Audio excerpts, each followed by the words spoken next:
Word.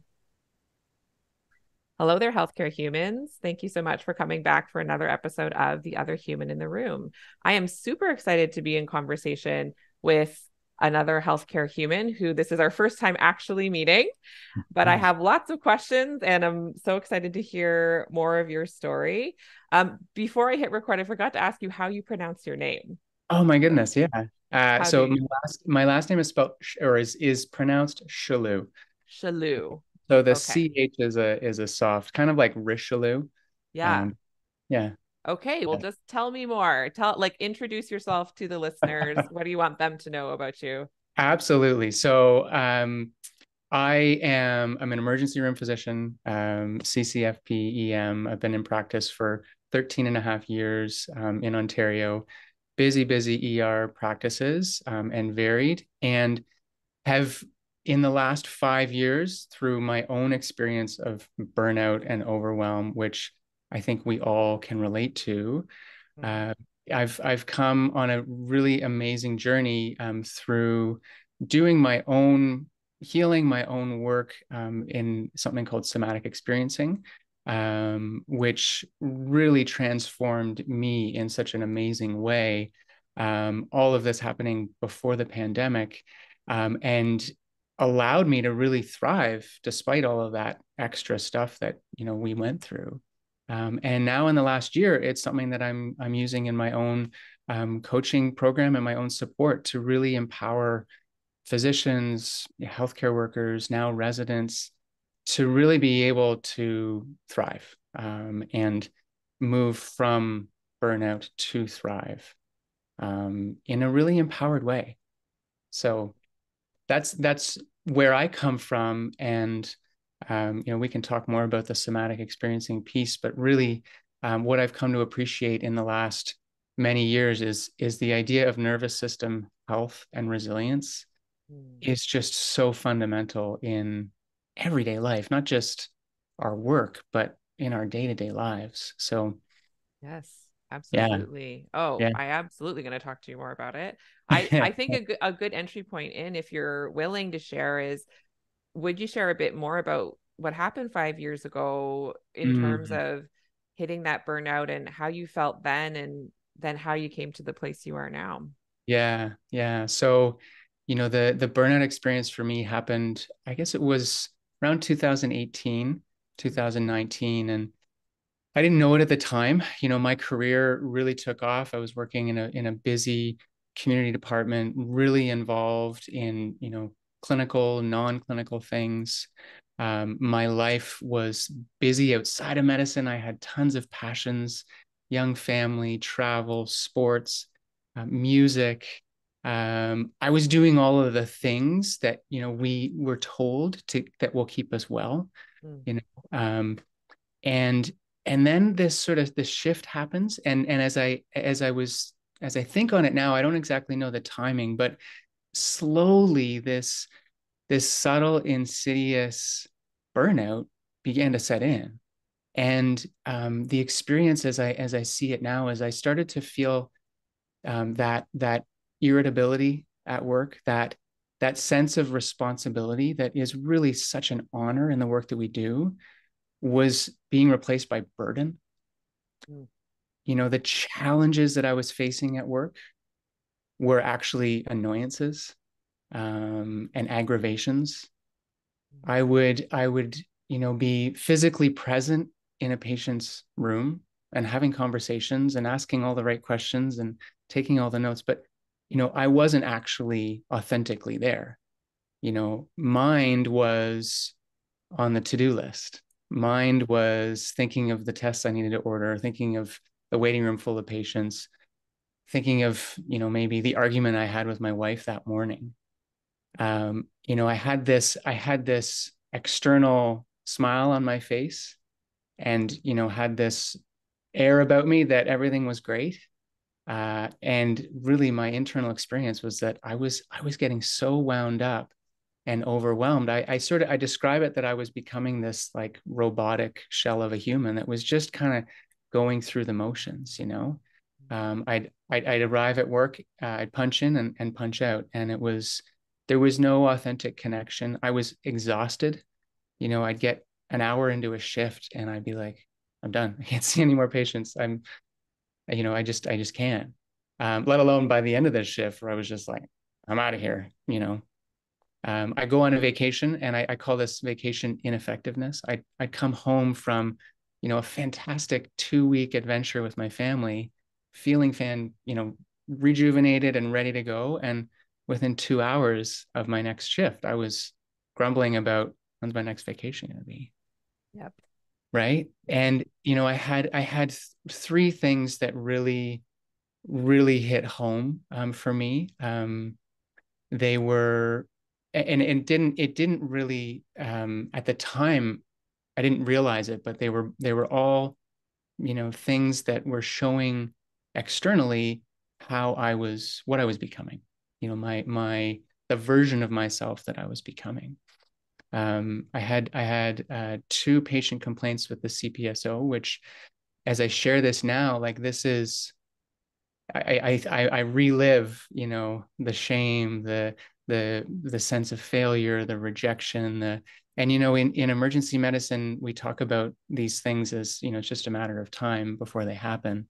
And yet we don't talk about it. And so in sharing this with you, I acknowledge the vulnerability that it takes and the importance of, saying that out loud and really being like, okay, this is a thing that happened. Now, thankfully, neither of these things, came to any kind of repercussions or reprimand or anything like that. And what I realized is that both of these scenarios, which happened in quite close succession, I thought that version of me that was stepping up at work, and I always prided myself in being that connected human, that physician who, above and beyond anything, remembered that human aspect of the work that we do.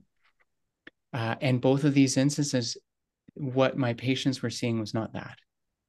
Uh, Yeah. I felt like I was going through the motions and doing all the right things and taking the time, and really, I wasn't.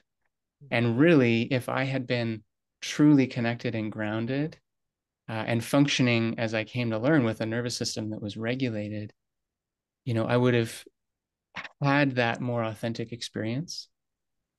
And I also see both of those experiences as a real gift, because they got the spark in me. Um, and the last thing was when I realized that the me that was showing up was affecting my personal life.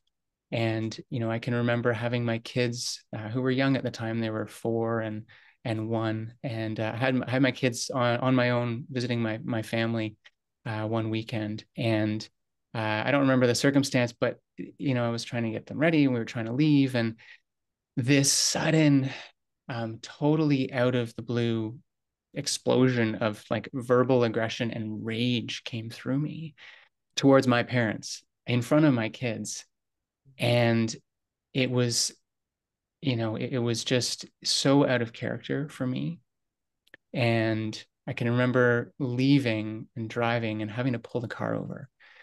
And, I got out of the car and I was literally shaking. I had this like vibrating experience. And, I called my wife, and she happened to be doing away at a course that weekend. And I explained to her what happened. She said, honey, your nervous system is completely shot. And I think of these words at that time, and I was just like, oh my goodness, yeah, you're right. Like, the me that was showing up at home was grumpy dad. It was, I was anxious, wound up, depressed. My pre-shift jitters that were very typical of the first 5 years of my career were actually like pre-shift depression. And so with that awareness, I was like, I need help. Like I need to really address this scenario, address this me that's showing up.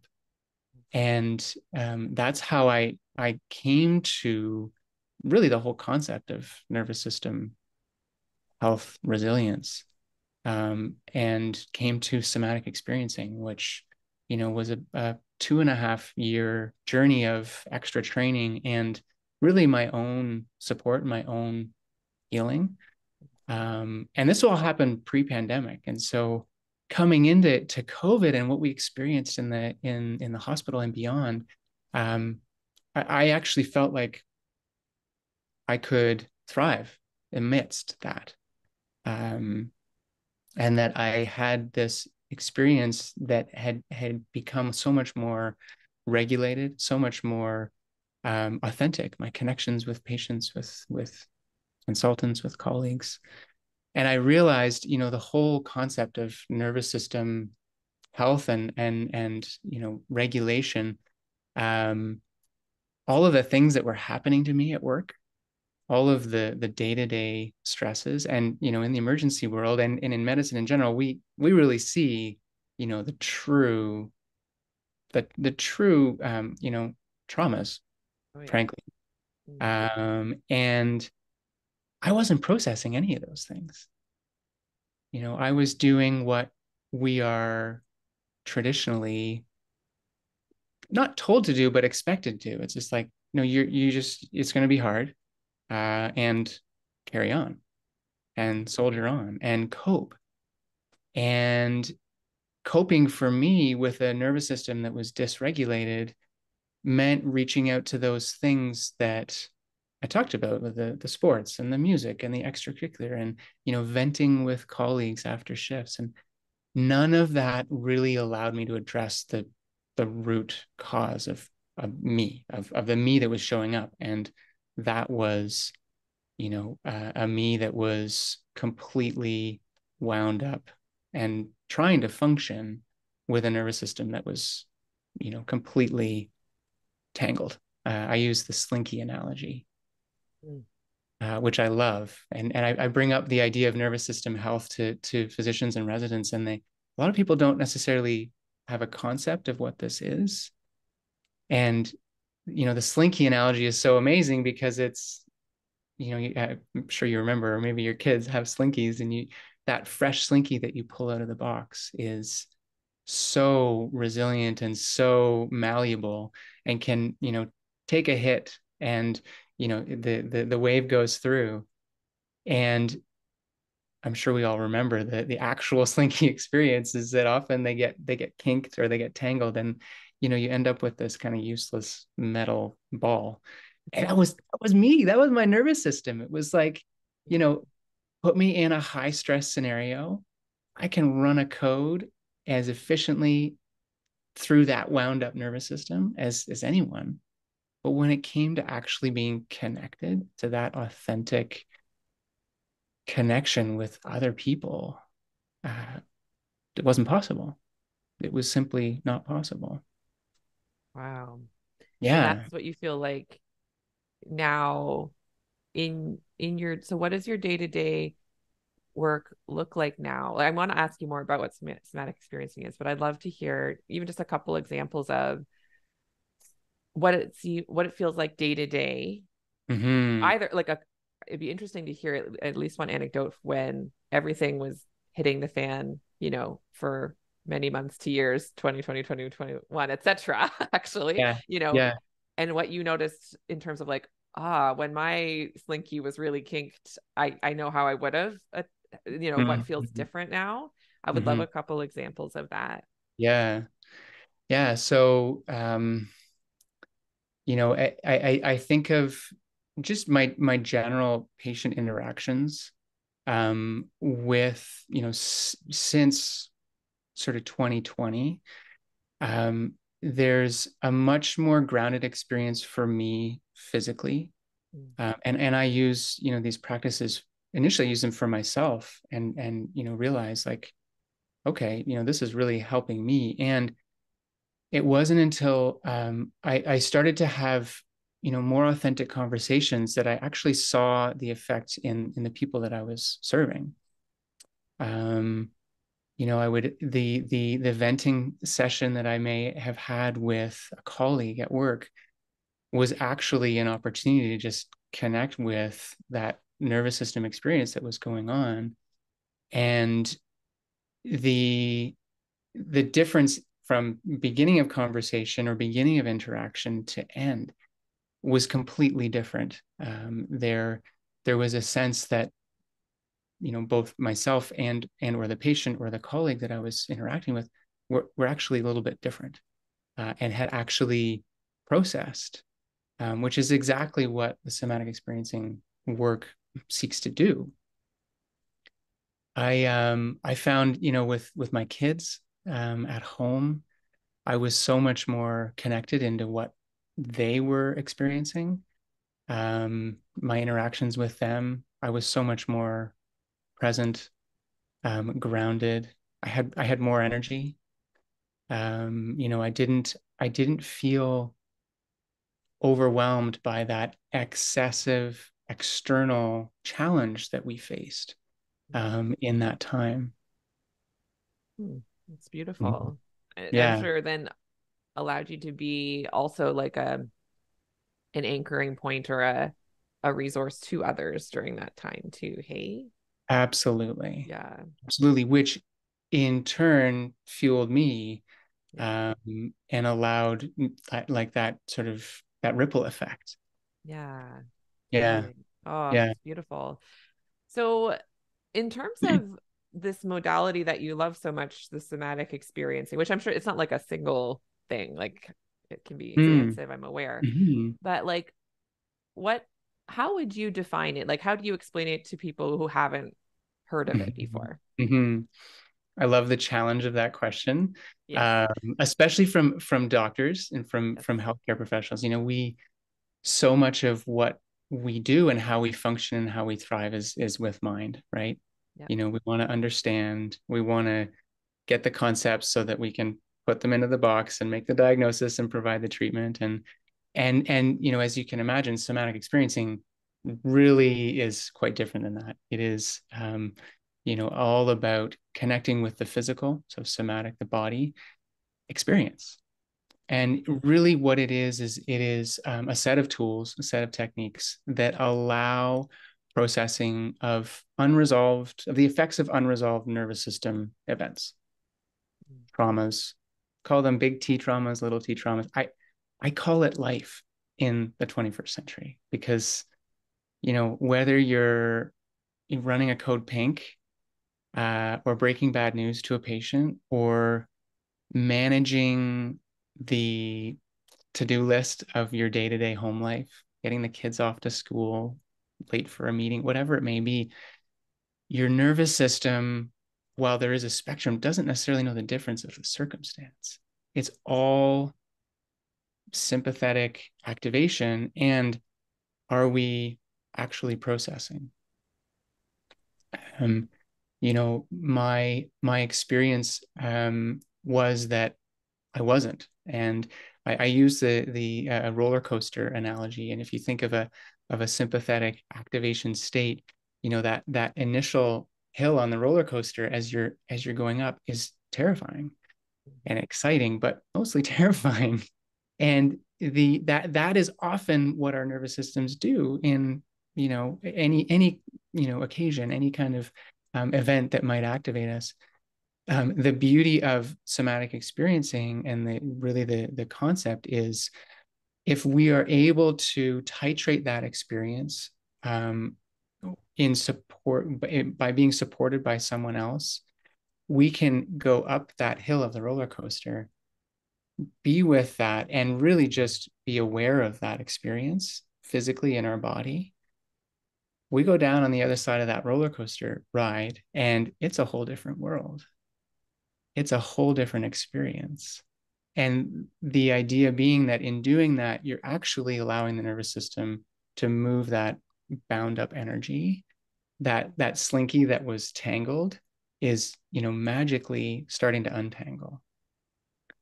And, the world on the other side of this roller coaster ride is so much more fun, so much more connected, so much more authentic, as opposed to what I had been doing, which was I'm going up this first hill and either consciously or unconsciously, I wasn't able to process. And so you go back down and you just kind of mull around in the experience over here where you're doing all of the things to cope, but ultimately when your nervous system is that wound up and dysregulated, coping and managing is the best we can do until we can't.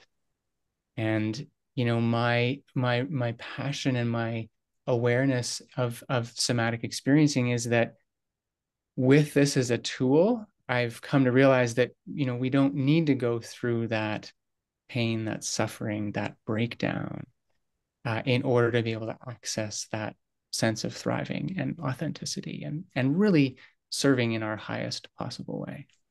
Mm.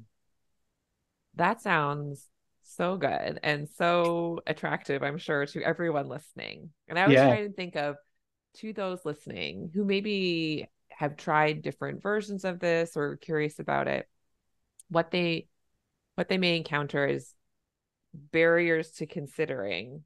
Yes. And well, one I think is very common is that sounds nice, but where do you find the time? How much time does this take? What is Mm-hmm. involved? You know what I mean? Like the practicalities of what it would look like through how would it shift how you would need to go through your day? Because there's a lot to do and there's so many things to do. And now I'm supposed to do this other thing. So Absolutely. I'm sure you have encountered that as well as Oh you're my trying to goodness. teach people. Yeah. Absolutely. So tell me how And you address I would that. say that the more so what is really required in somatic experiencing, and I believe in achieving that regulated nervous system, that nervous system resilience and health, is time with another human who ideally is trained in this Yeah. tool, but and importantly that they also themselves have a regulated nervous system. We talk about the idea of co-regulation and having these sessions and these opportunities to really begin to connect with the physical, with the sensations, and holding awareness and curiosity for that to allow things to start to move and to unwind. It doesn't need to be a long, hour-long thing. And the work that I do with clients, and I mean, even I use this with patients. I use this with my kids all the time. Um, even a few minutes of co-regulated interaction that involves not the story, not the mind, not the circumstance externally, but the what's actually going on physiologically in the body, Yeah. and just bringing a connection to that. I say that in being more connected with our physical experience, we allow greater connection with the people that we serve and the people that are around us. Mm. And yes, it takes time. The nervous system doesn't heal quickly, as we know. And the more you do it, the more accessible it is in terms of a tool, in terms of a technique, and the more impact you see it can have in the work that you do in your day-to-day life. Yeah. A worthy investment in time in the sense of It what you get out of it. Okay? it absolutely is.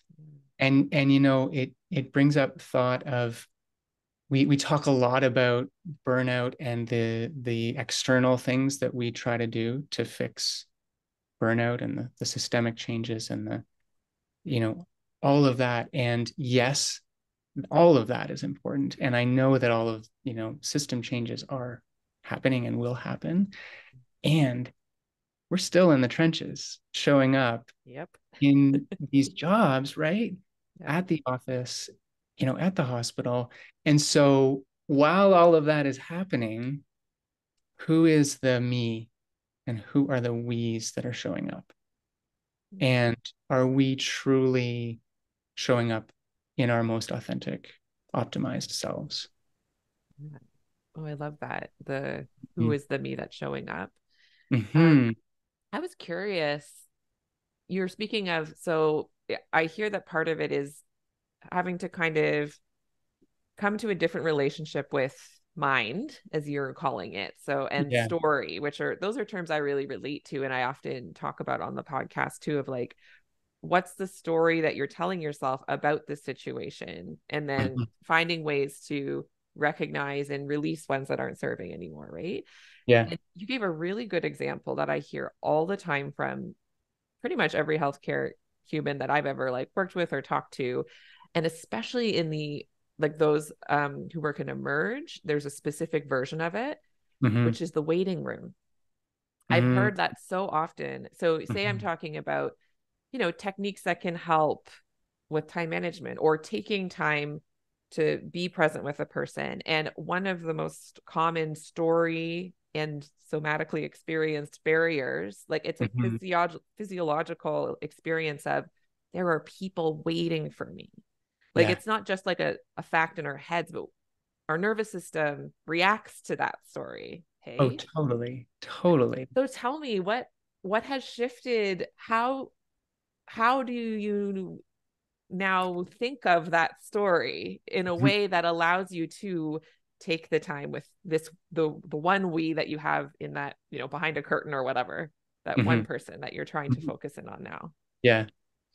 So a couple of things. In the emergency room, the people in the waiting room that I have not yet seen Mm-hmm. are my biggest concern. Yeah. Because those are it's like, who knows? Maybe Question there's marks. exactly Yeah. the person in the room. I'm okay. I know what's going on, or I have a sense. I know, are you sick or are you not sick almost Yeah. immediately. So my goodness, and as you say that, you talk about the waiting room, I get this sense of like dread. Yeah, totally. Yeah. And goosebumps. The amazing thing about somatic experiencing is that the story, the circumstance doesn't matter. It seems crazy as physicians, and this is the challenge that I face and that we all face, is that what's up here actually hinders the processing of the physiologic response. And when you have that awareness, not to say that, we should all be, spaced out and not using mind, but just that simple awareness, like, okay, mind is strong right now. I am aware of circumstance and story. What do I notice in my body? And the techniques that we use allow that connection. It's like, oh my goodness, I'm thinking of, the patients are waiting for me. Oh, I've got a sense in my chest. It's like a knot. What is that? Again, just holding curiosity for, there are other aspects, but primarily is just the sensations, what comes up. And it seems unplausible that is enough. And the body knows. This is the amazing thing. The body knows how to heal, how to process. We get a laceration and we put sutures in. The sutures do nothing other than to hold that space, and the body just figures it out. Same with a fracture. You put a cast on the fracture, and the body just knows how to do it. I cut a steak, the steak doesn't heal itself, right? The difference is life. The difference is this greater force that we all are probably subconsciously aware of, but that gives us life. And when you take mind out of it, you actually allow that to happen. I see the tools of somatic experiencing and really that opportunity to connect to the physical as the sutures that are holding space to let the body do what it knows how to do. Yes. And so the experience of that really trumps all understanding or thinking about it. Mm. And when you have that experience personally and with others, you realize, yeah, like this is it. This is exactly what my nervous system, our nervous systems need to do. Yeah. Oh, I love the analogy of like imagine we really recognize our roles as clinicians and even more holistically like the system as a whole. Mm-hmm. Imagine if we were really oriented to we hold space for the bodies that know how to heal. Like we are here to suture, Hmm. versus to fix. Oh, yes. Fix is I am knitting you back together Yeah. on a cellular level, versus Yeah. sutures is I am holding together what already knows how. And that's Yes. the same for like medicine. Like I'm giving a medicine so Hmm. that the Hmm. body can then Yeah. take over the rest. Yeah. Totally. How would It's, that change things, you know? oh my goodness. I mean, and that's what I see in this work that I do. The greater vision is like when we have access to that and true awareness of it and the experience of it.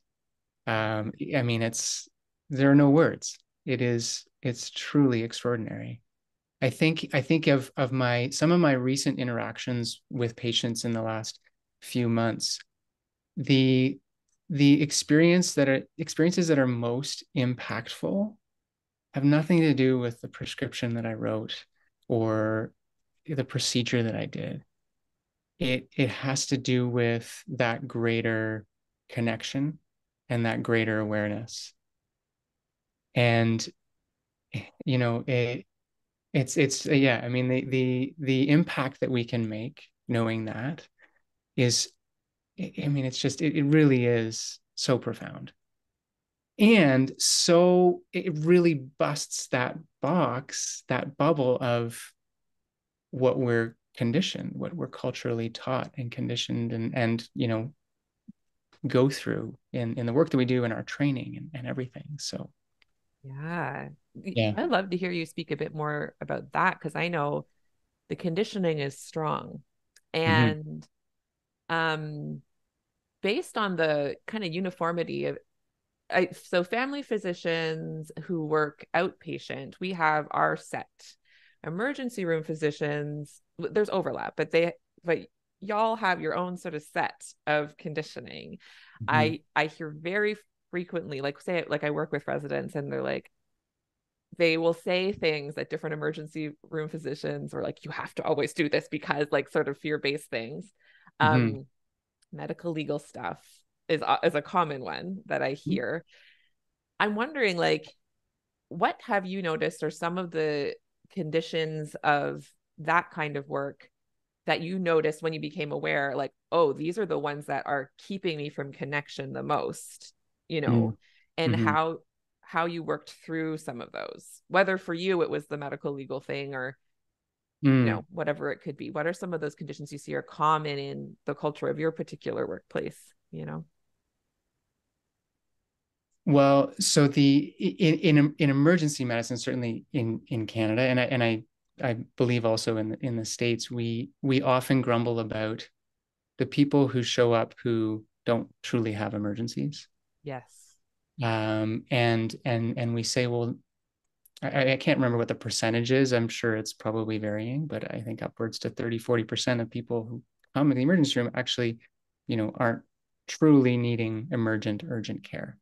Yeah. And so the first thing that comes to mind is that scenario is how do you how do you maintain that authentic connection when even before you've walked into the room because you've read the triage note, this isn't an emergency.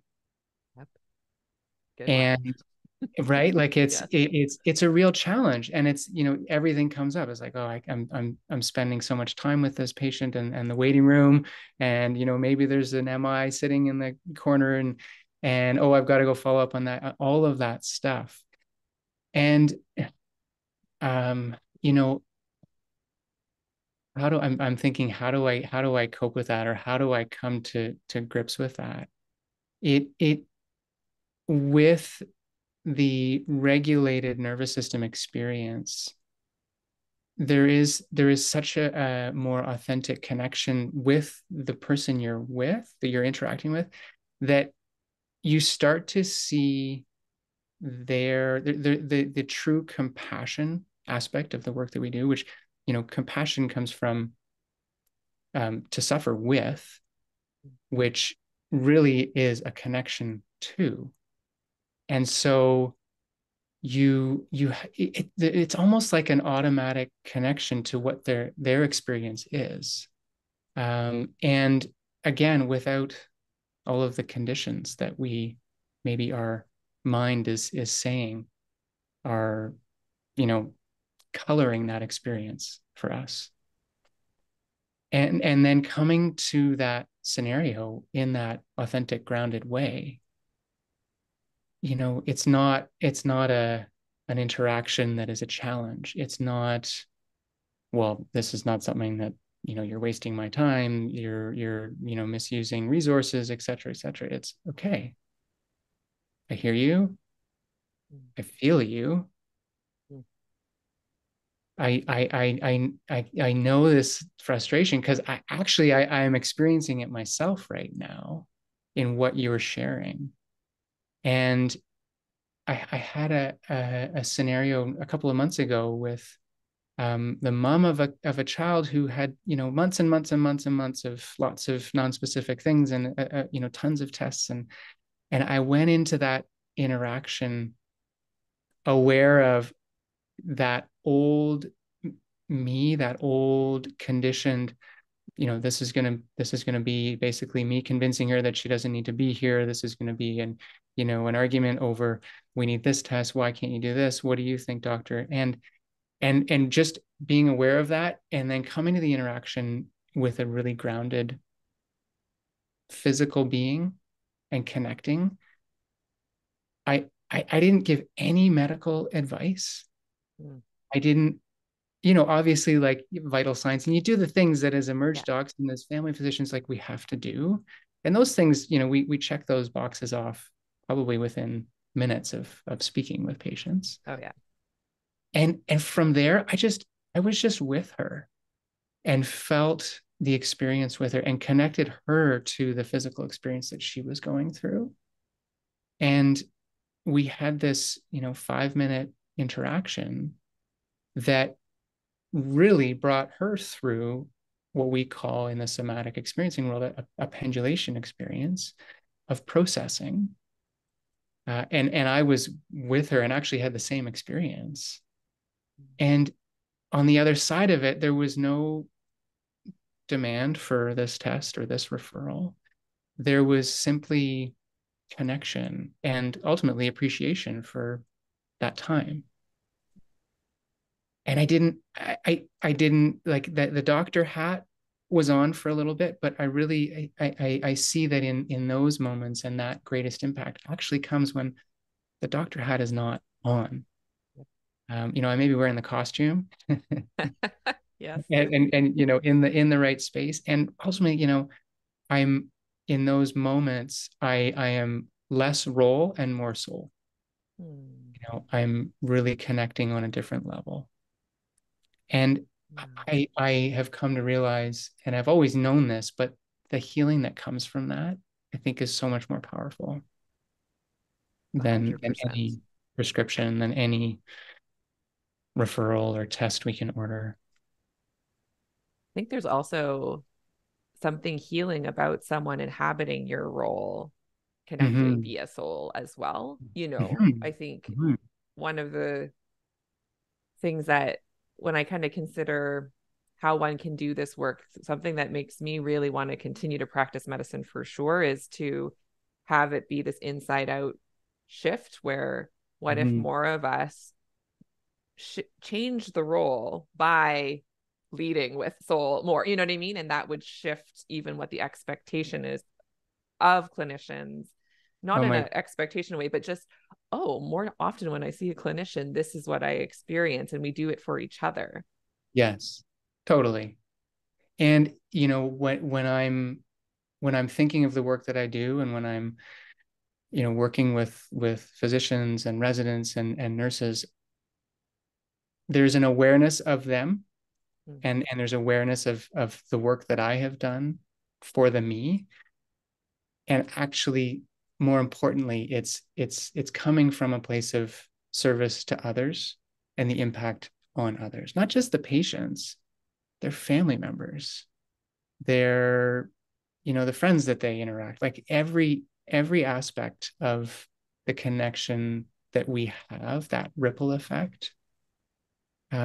One of my most celebrated victories with a client was in what his son shared about the son's experience of the transformation that he was witnessing in dad.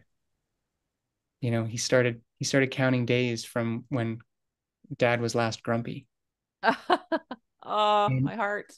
right? And he, Yeah. he said, Daddy, it's been 3 days. Daddy, it's been a week. Daddy, I can't remember the last time you were grumpy, Daddy. And I'm Mm, just like, yes, yeah. that is the transformation and the impact that is possible. Mm. That's like full goosebumps. That is so Right. touching. Oh my And okay, gosh. Oh. like those goosebumps, I mean, I get them too. Mhm. And when you cue into those goosebumps, I call this orienting to pleasure. Yeah. When you cue into the physical experience of, what's going on. Yes, the story came and it brought light. And what's it like when you start to Notice like, it. oh my goodness, Yeah. just notice it. And it's like, wow, okay, again, more goosebumps and, body feels light.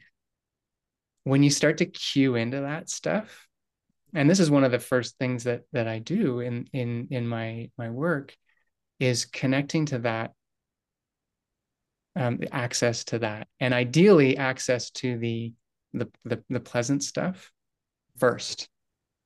Mm. um, Gives you that anchor, that grounded, anchor to start from. And the more you color with bright colors, your physical experience, your everything experience for those moments of joy and pleasure and victory, the more they start to show up and the more you appreciate them. I think that's a lovely takeaway, even as I'm assuming there'll be some who are like, so how could I practically even start it? And so what I just heard is like one thing anyone could do is like mind says this, body says this. I'm Yeah, noticing that mind is saying, I'm yeah, gonna be soothed, everything's hopeless, whatever we're thinking. yeah, yeah, And yeah. then and body says, and then it probably part of body will be activated and Mhm. feeling intensity. But Mhm. as you've said, also, is there parts of body that feel comfortable or cozy or, Totally. neutral, Yeah, right? sure. Yeah. And the somatic piece comes easily when we're activated. Hmm. The discomfort, the tightness when we first start to do this. That's often the first thing that people are aware of. It's like, oh, I'm anxious, or this Mhm. is the story, and oh wow, I feel, and that's great. Yeah. When you can disconnect, I call it mindlessness Mm. meditation, Mm. because you are disconnecting the experience of mind Yeah. from and I actually I see and experience the physical body as the subconscious mind. Yeah. And we say, in the somatic experiencing world that in order to heal it, you must feel it. Hmm. And it sounds crazy to physicians. It's like, what do you mean? No, I've got to reorganize my thoughts. Yeah, I Okay. gotta fix my thoughts. Yeah. Yeah, okay. And yes, like, not to knock CBT, I Yeah. would say that in the people that I connect with who really are wound up and burned out, you say, how much time are you up here in your mind? And they're like, oh, I'm always in my mind. Yeah. This is like the hamster on the wheel. Yep. It's like, okay, well, we could stay with the hamster on the wheel and, see how we can retrain that. Or, hey, what about the rest of this being? Yes. Oh, Yeah. Yeah. So, when you think of the people that will watch this, what can they do? Well, yeah, noticing that physical and being aware of it, being curious above everything else, being curious of what it's like and really noticing it, suddenly brings about this opportunity to process, this opportunity to heal. And, for many people, doing this on your own. So I'll often say, this is somatic experiencing. People will go off and read about it and like, oh yeah, I tried that. I took a yoga class and I felt something in my body. If your nervous system is so wound up like that really tangled slinky, you can't do it on your own. It won't happen. You might have like a taste of what the sensation is, but you won't actually get that processing that is really necessary. And that's when you need to have a connected, co-regulated experience with another nervous system that is, functioning in full capacity and resilience. Mm. I think that's we're almost at the end of our time, so I'm gonna pause it there. And I mean, I think that's such an important message as well is I think a lot of us, because of our shame stories, think we've got to now quote unquote fix ourselves alone, or sometimes we learn about a new way. We hear about a way that we could feel better, but then we immediately put a perfectionistic individualistic story on of like, I've got to go learn all about it and be perfect Yes. at it, or there's something wrong with me, I am a tangled slinky and now I'm Uh, going to blame myself for yeah. something. But Yeah. as you say, hey, there are folks like Matt who are even offering this. And Mhm. I would actually, yeah, say so as sort of a final thing, if people are interested either in working with you directly or want to seek out somatic experiencing practitioners where they live, where are some good places they can start exploring finding someone to partner with for this work? Yes. So there is a wealth of resources online.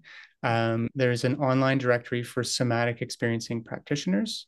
And I can share Yes. websites and information and links with you, Perfect. as well as my details in terms of connecting with me. Um, thrivingbeyondburnout.com will be where people can ultimately find my offerings and my support.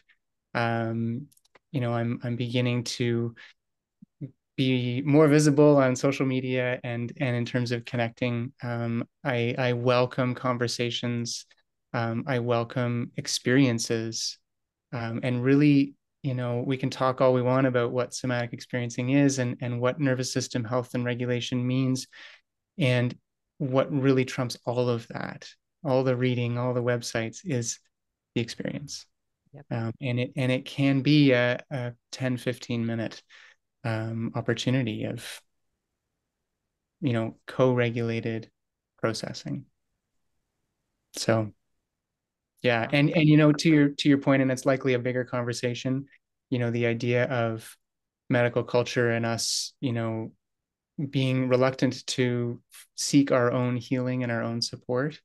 um, the beauty of this is that it's not necessarily about doing anything.